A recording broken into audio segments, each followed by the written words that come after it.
T V Pakistan के नुमाइंदा खसूसी अख्तर सरदार चौधरी की रिपोर्ट के मुताबिक मुहर्रम उल हराम के दौरान फिरका वाराना हमआहंगी बरकरार रखने के लिए कन्वीनियर इत्तेहाद बैनुल मुस्लिमीन कमेटी पंजाब और चेयरमैन मरकजी रोयत हलाल कमेटी पाकिस्तान मौलाना सैयद अब्दुल खैबर आज़ाद खतीब इमाम बादशाही मस्जिद लाहौर की ज़ेरे क़यादत इत्तेहाद बैनुल मुस्लिमीन कमेटी पंजाब का काफिला अमन जिसमें तमाम मकातिब फ़िक्र के जय्यद उलमाए कराम के हमरा साहिवाल पहुँचे, जहाँ मौलाना सैयद मोहम्मद अब्दुल खबीर आज़ाद ने इत्तेहाद बैनुल मुस्लिमीन कमेटी के इजलास की सदारत की। इजलास में commissioner Sahiwal division Shoaib Iqbal Syed, RPO Mehboob Rasheed, deputy commissioner Ikram ul Haq, additional commissioner coordination Shafiq Ahmed Dogar, DPO Faisal Shahzad, ADC general Syed Usman Munir Bukhari और जोनल एडमिनिस्ट्रेटर मजहबी अमूर औकाफ राना तारिक अली ने शिरकत की।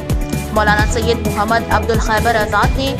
इजलास से खिताब करते हुए कहा कि मुल्क में अमन और सलामती का क़याम पूरी कौम की जिम्मेदारी है। उलमा और अवाम मुत्तहिद होकर वतन दुश्मनों के नापाक अज़ाइम खाक में मिला देंगे। इत्तेहाद बैनुल मुस्लिमीन और पैगाम पाकिस्तान को मजबूत बनाना वक्त की अहम ज़रूरत है। हुकूमत और इंतज़ामिया के साथ साथ तमाम मकातिब फ़िक्र के उलमा, मजहबी रहनुमा और अवाम उन्नास पर यह भारी जिम्मेदारी आयद होती है कि वह मुत्तहिद होकर अमन और सलामती के दुश्मनों के तमाम नापाक अज़ाइम और मज़मूम इरादों को खाक में मिला दें।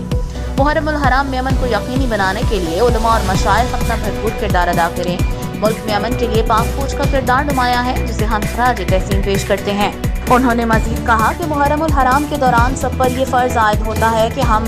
मन हैसुल कौम अपनी जिम्मेदारियों से ओहदा बरा हों और अपने इर्द गिर्द के माहौल पर कड़ी निगाह रखें। मुहर्रम उल हराम में अमन को यकीनी बनाने के लिए उलमा और रहनुमा अपना भरपूर किरदार अदा करें और इस ज़रिए असूल पर कारबंद रहें कि अपने मसलक को छोड़ो नहीं और किसी मसलक को छेड़ो नहीं पर अमल पैरा हों, ताकि हमेशा की तरह